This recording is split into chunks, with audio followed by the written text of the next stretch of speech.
Jerusalem thar o kathlir thina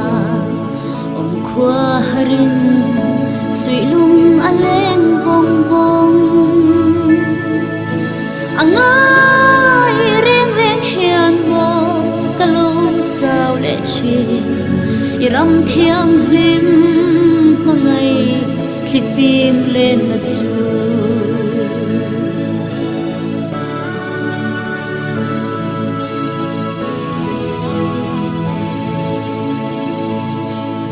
Dung lam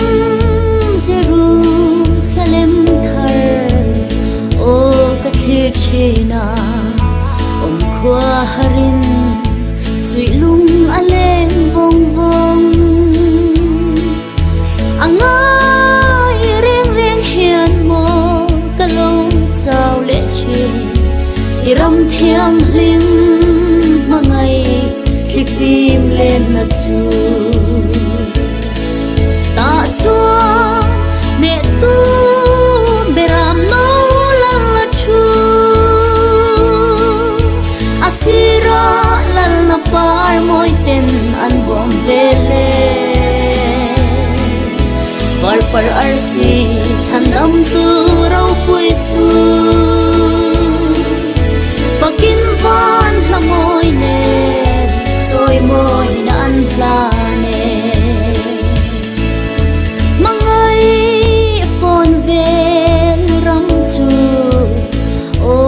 môi mang nghe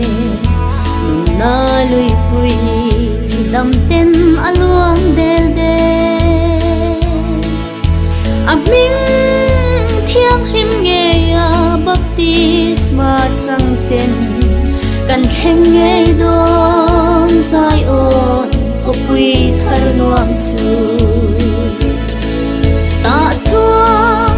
ne tu beram no asira lal na par moi ten an bom vele par par arsi chandam tu rau pui chu fakin van la moi ne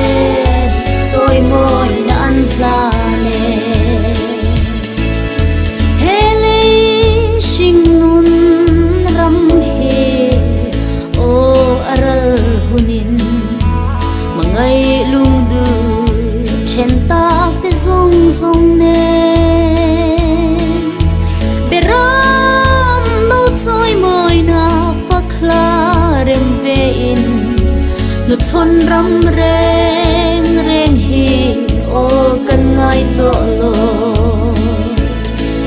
ta chua ne tu beram no la chu asira lal na par moi ten an bom vele par par arsi chandam tu rau pui chu fakin van la moi ne choi moi na an plane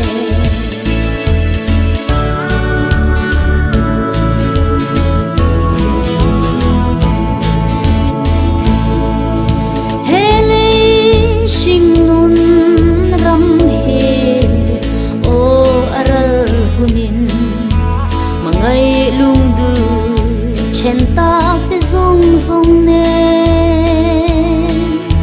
beram no choi moi na fakla rem ve in no chon ram reng reng hi